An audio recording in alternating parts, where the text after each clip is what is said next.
3 talking points ఈరోజు. ఫస్ట్ది Sanju Samson form, తనకేంటి future ఏంటి ఇక్కడ నుండి. సెకండ్ది ఇండియా బ్యాటింగ్ ఫస్ట్ చేయాలి టాస్ గెలిచినా కూడా వైజాగ్ మ్యాచ్లో. థర్డ్ది ఇండియాకు ఒక హెడ్ఏక్ ఉంది, అదేంటో కూడా మాట్లాడదాం. వెల్కమ్ టు పవర్ ప్లే, నేను మీ హనుమా విహారీ.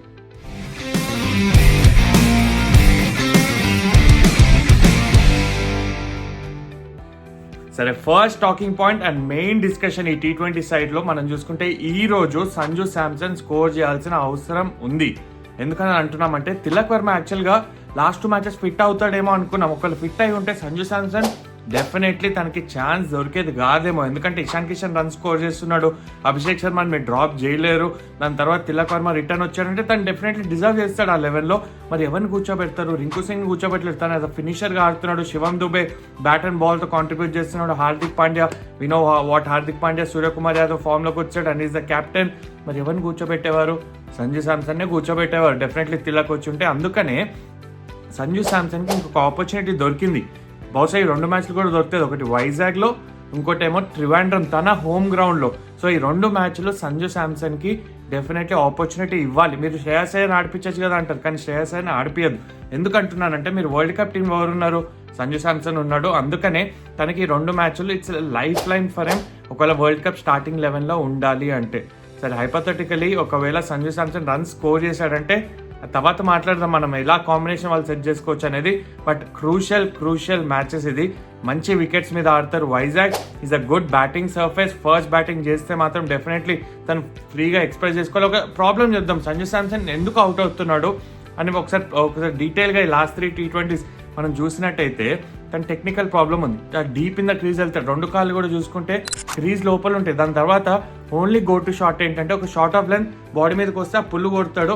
దాని తప్ప ఫ్రంట్ ఫుట్ మీద గేమ్ లేదు. మీరు అంత డీప్ ఇన్ ద క్రీజ్ వెళ్ళినప్పుడు కాలు కదలదు. మీరు 3 T20లు కూడా చూసుకుంటే అలానే అవుతాడు, సేమ్ ప్యాటర్న్లో అవుతాడు. ఒకటి బిగ్ వికెట్ చేతిలో అవుతాడు, ఒకటేమో మిడ్ ఆన్ చేతిలో అలా అవుట్ అవడం చూస్తున్నాం మనం Sanju Samson. It's a technical error, ఒకటి బోల్డ్ అవడం చూసాం. సరే, ఈ టెక్నిక్ అన్ని పక్కన పెట్టి ఈ T20లో ఆల్రెడీ తను సెంచరీ స్కోర్ చేస్తున్నాడు. T20 ఇంటర్నేషనల్స్లో he has to be back at his best. లేదు అంటే తన ఓపెనింగ్ స్లాట్ కోల్పోతాడు. ఈ 2 మ్యాచ్లు నాట్ జస్ట్ ఇంపాక్ట్ ఇన్నింగ్స్ 30-40 కాదు, అవి వీలైతే ఒక 70-80 అభిషేక్ శర్మ ఎట్లయితే ఇంపాక్ట్ క్రియేట్ చేశాడు లాస్ట్ మ్యాచ్, అలాంటి ఇంపాక్ట్ కావాలి సంజు శాంసన్ నుండి. అండ్ ఐ హోప్ ఈ డెలివర్స్. ఎందుకంటే మీరు వరల్డ్ కప్ సైడ్ సెలెక్ట్ చేసినప్పుడు అక్కడ శుభ్మన్ గిల్ కాదని సంజు శాంసన్ తీసుకున్నారు. అంటే ఆల్రెడీ సంజు శాంసన్ ఉన్నాడు, కానీ మీరు 11లో ఆడిపియాలి సంజు శాంసన్ అని శుభ్మన్ గిల్ వద్దనుకున్నారు. తను వైస్ కెప్టెన్ అయినా కూడా ఇషాన్ కిషన్ యాజ్ అ బ్యాకప్గా వచ్చాడు. ఒకవేళ తిలక్ వర్మ ఫిట్ ఉంటే ఈ టోర్నమెంట్లో బహుశా ఇషాన్కి ఛాన్స్ కూడా దొరికేది కాదేమో, కానీ తను దొరికిన ఛాన్స్ని క్యాపిటలైజ్ చేసుకున్నాడు. At the same time Sanju ప్రెషర్లోకి వెళ్తున్నాడు. టీమ్ మేనేజ్మెంట్ ఏం చేయాలంటే ఈ నెక్స్ట్ 2 గేమ్స్ నువ్వు ఆడతావు, నువ్వు ఫ్రీగా ఆడు, ఎక్స్ప్రెస్ చేసుకో అని చెప్పాలి. లేదు అంటే సంజు శాంసన్ తన ప్లేస్ కోల్పోయే అవకాశం ఉంది. సెకండ్ పాయింట్కి వద్దాం. వైజాగ్లో ఆడుతున్నారు ఈరోజు కాబట్టి ఇండియా ఫస్ట్ మ్యాచ్లో ఫస్ట్ బ్యాటింగ్ చేసి 237 స్కోర్ చేశారు. తర్వాత 2 మ్యాచ్లు చేజ్ చేశారు, సిరీస్ కైవసం చేసుకున్నారు.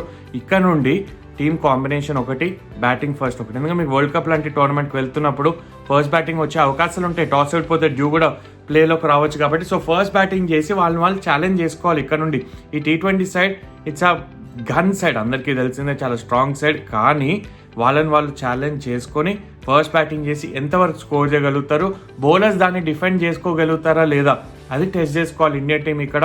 అండ్ వాళ్ళ కాంబినేషన్స్ కూడా వస్తే డెఫినెట్లీ బుమ్రాకి రెస్ట్ ఇస్తారు. మనకు తెలిసింది బుమ్రా 3 T20s ఆడతాడు, first, third and fifth. Most probably అదే ఆడతాడు అనిపిస్తుంది. సో బుమ్రా ప్లేస్లో హర్షదీప్ మళ్ళీ రిటర్న్ వస్తాడు. ఒకవేళ అక్షర్ పటేల్ ఫిట్ అయితే బహుశా హర్షిత్ రాణా ప్లేస్లో వచ్చే అవకాశం ఉంది, తనకు రెస్ట్ ఇచ్చే అవకాశం ఉంది. ఒకవేళ ఫిట్ అయితే వరుణ్ చక్రవర్తి కూడా మళ్ళీ రెస్ట్ ఇచ్చారు కాబట్టి తను కూడా తిరిగి తీసుకోవాలి. బహుశా కుల్దీప్ ప్లేస్లో తెస్తారేమో. రవి బిష్ణోయ్ కంటిన్యూ చేస్తారు, లాస్ట్ మ్యాచ్ మంచిగా చేశాడు, ఇంకొక అవకాశం కూడా ఇస్తారు రవి బిష్ణోయ్కి. ఎందుకంటే రవి బిష్ణోయ్కి ఎందుకు ఇస్తున్నారు అవకాశం అంటే ఒకవేళ వాషింగ్టన్ సుందర్ ఫిట్ కాకపోతే వరల్డ్ కప్కి బహుశా ఇక్కడ రవి బిష్ణోయ్ని తెచ్చే అవకాశం ఉంటుంది. సో అక్కడ రవి బిష్ణోయ్కి ఇంకొక అవకాశం దొరికే ఛాన్స్ ఉందని నాకు అనిపిస్తుంది. బట్ టీమ్ కాంబినేషన్ అది ఉంటుంది. మరి పిచ్ ఎలా ఉంటుంది వైజాగ్లో అంటే it's a flat batting wicket, dew ప్లేలోకి వస్తుంది, చిన్న బౌండరీస్ ఉంటుంది. గతంలో కూడా చూసాం, హై స్కోరింగ్ మ్యాచెస్ చూసాం వైజాగ్లో. నా పర్సనల్ ఎక్స్పీరియన్స్ ప్రకారం అయితే బౌలర్స్కి మరొకసారి ఇట్స్ అ నైట్ మేర్, ఒక గ్రేవ్ యార్డ్ అలాంటి గ్రౌండ్, అలాంటి పిచ్ ఉంటుంది కాబట్టి we can expect a high scoring match. అది ఇండియా ఫస్ట్ బ్యాటింగ్ చేస్తాను నేను అనుకుంటున్నాను. టాస్ గెలిచినా ఓడిపోయినా. New Zealand wants to bowl first. Already వాళ్ళు లాస్ట్ మ్యాచెస్ చూసారు. 15 ఓవర్స్లో 209 చేజ్ చేయడం, 10 ఓవర్స్లో 150 చేజ్ చేయడం. సో డెఫినెట్లీ వాళ్ళు కూడా ఫస్ట్ బౌలింగ్ వేయాలనుకుంటారు. మరి ఫస్ట్ బ్యాటింగ్ చేస్తే ఇండియా నుంచి ఏం ఎక్స్పెక్ట్ చేయొచ్చు? I think openers definitely Sanju Samson కీ అని మాట్లాడడం. అభిషేక్ శర్మ తన ఫామ్ కొనసాగిస్తే ఐ థింక్ అలాంటి పిచ్లో మేబీ 280, 290s కూడా స్కోర్ చేసే అవకాశం ఉంది. సూర్యకుమార్ యాదవ్ ఫామ్లోకి వచ్చాడు, ఇషాన్ కిషన్ మంచి ఫామ్లో ఉన్నాడు. కానీ what I want to see is అక్కడ ఒకవేళ మిడిల్ ఆర్డర్ ఏమైనా టెస్ట్ చేస్తారు. ఎందుకంటే శివం దుబే ఎక్కువ బ్యాటింగ్ చేయలేదు ఈ సిరీస్లో. హార్దిక్ పాండ్యాకి ఎక్కువ అవకాశం రాలేదు బ్యాటింగ్. రింకు ఆడాడు ఒక మ్యాచ్, ఫస్ట్ మ్యాచ్ ఆడాడు, బట్ ఎక్కువ వాళ్ళు ఎక్స్పోజ్ అవ్వలేదు. అందుకనే వరల్డ్ కప్ లాంటి టోర్నమెంట్కి వెళ్తాం. Not just your top 3 or 4, మిగతా బ్యాటర్స్ కూడా ఫామ్లో ఉండడం ఇంపార్టెంట్. కాబట్టి బహుశా వాళ్ళకి ఏమైనా ప్రమోషన్ వస్తుందా అవన్నీ కూడా మనం వెయిట్ చేసి చూడాలి.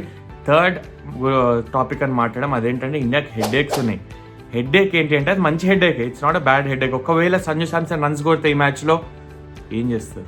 తిలక్ వర్మ రిటర్న్ వస్తాడు. తను 3rd February కల్లా ఫిట్ అయిపోతాడని ఆల్రెడీ న్యూస్ వచ్చేసినాయి. తను వార్మప్ మ్యాచ్ ఆడడానికి అగైన్స్ సౌత్ ఆఫ్రికా తను ఫిట్ ఉంటాడు. మరి తను రిటర్న్ వస్తే సంజు శాంసన్ ఇక్కడ రన్స్ కొడితే ఎవరిని డ్రాప్ చేస్తారు? ఇషాన్ కిషన్ డ్రాప్ చేస్తారా? సంజు శాంసన్ డ్రాప్ చేస్తారా? మరి తిలక్ వర్మనే కూర్చోబెడతారు. తిలక్ వర్మని కూర్చోబెట్టలేరు మీరు తను చేసిన పర్ఫార్మెన్స్ బట్టి. మరి ఎవరిని డ్రాప్ చేస్తారు? That's a very good headache to have. నా ఒపీనియన్ ఏంటి అంటే సంజు శాంసన్ ఒక 100 కొట్టాడు అనుకోండి ఈరోజు, లేకపోతే నెక్స్ట్ మ్యాచ్ కొట్టాడు అనుకోండి, తను ఇనీషియల్గా టీంలో 11లో ఫస్ట్ చాయిస్ కాబట్టి బహుశా సంజు శాంసన్, అభిషేక్ శర్మనే ఓపెన్ చేస్తారు. Tilak at 3. I know Ishan Kishan చాలా మంచి ఫామ్లో ఉన్నాడు, but that is how it is. I hope Sanju Samson will score runs. ఎందుకంటే తను ఇనీషియల్గా టీంలో ఉన్నాడు, తను ప్లేయింగ్ లెవెన్లో స్టార్ట్ అవ్వాల్సిన ప్లేయర్. తను ఫామ్ కోల్పోవడంతో ఇప్పుడు క్వశ్చన్స్ రేజ్ అవుతున్నాయి. But that again team management ఆ కాల్ తీసుకోవాలి. It's a very good headache to have. అందరు ప్లేయర్స్ ఫామ్లో ఉంటే అక్కడ ఉండి సెలెక్ట్ చేసుకోవచ్చు. మరి మీరు కూడా అనొచ్చు, మరి సూర్యకుమార్ యాదవ్ లాస్ట్ ఇయర్ అంతా ఫామ్లో లేడు, తను ఎందుకు డ్రాప్ చేయలేదు? మరి గిల్ ఎందుకు డ్రాప్ చేసి సంజు శాంసన్ని ఇప్పుడు 11లో ఆడిపిస్తున్నారు? మరి సంజు శాంసన్ ఫామ్లో లేడు, తనని తీసేసి ఇషాన్ కిషన్ ఆడిపించవచ్చు. ఇవన్నీ కూడా క్వశ్చన్స్ వస్తాయి.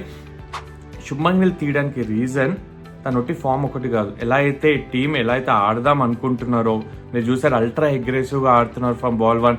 బహుశా శుభ్మన్ గిల్ అది సూట్ కాడు, సంజు శాంసన్ ఎక్కువ సూట్ అవుతాడని చెప్పి ఆ చేంజ్ చేయడం జరిగింది. రింకు సింగ్ని కూడా ఆ బ్యాటింగ్ డెప్త్ కోసం తీసుకురావడం జరిగింది. So these are the changes. Team management ఎందుకు చేసుకున్నారు అంటే ఆ బ్యాటింగ్ డెప్త్ పెంచుకోవడానికి. ఎందుకు డెప్త్ కావాలి అంటే వాళ్ళు అల్ట్రా అగ్రెసివ్గా పవర్ ప్లేలో ఆడదామని నిర్ణయించుకున్నారు. అందుకనే ఆ చేంజెస్ అనేది చూసాం శుభ్మన్ గిల్ పాయింట్ ఆఫ్ వ్యూలో. మరి సంజు శాంసన్ని ఇనీషియల్గా మీరు వరల్డ్ కప్ టీంలో మా ఓపెనర్ అని తీసుకున్నారు. మరి ఫామ్ ఫస్ట్ 3 మ్యాచెస్లో లేకపోతే ఇషాన్ కిషన్ ఉన్నాడు అని చెప్పి తనని తీసుకొస్తారు. Okay, that is also fine. మరి ఈ 2 T20sలో ఒకవేళ సంజు శాంసన్ రన్స్ కొడితే అప్పుడేంటి? దాంతోపాటు ఇషాన్ కిషన్ కూడా రన్స్ కొడితే అప్పుడేంటి? తిలక్ వర్మని కూర్చోబెడతారు. I don't think you can drop Tilak Varma. మరి తిలక్ వర్మని ఆడిపియాలి అంటే ఇద్దరిలో ఎవరిని కూర్చోబెడతారు? That is the question team మేనేజ్మెంట్కి ఉంటుంది. మీకు కూడా ఇస్తున్నాను, మీరు ఎవరిని ఆడిపోయాలనుకుంటున్నారు? ఒకవేళ హైపోథెటికల్లీ సంజు శాంసన్ ఈ మ్యాచ్ రన్స్ కొడితే ఆ హెడ్ఏక్ అయితే డెఫినెట్లీ ఉంటుంది. మీరేమనుకుంటున్నారు? ఇండియా ఈ మ్యాచ్లో ఏమేమి చేంజెస్ చేయాలి? 4-0 గెలుస్తుందా ఇండియా ఈరోజు వైజాగ్లో? డామినేటింగ్ పర్ఫార్మెన్స్ మరొకసారి కొనసాగిస్తుందా లేదా? మీ ఎక్స్పెక్టేషన్స్ ఏంటి? కమెంట్స్లో చెప్పండి.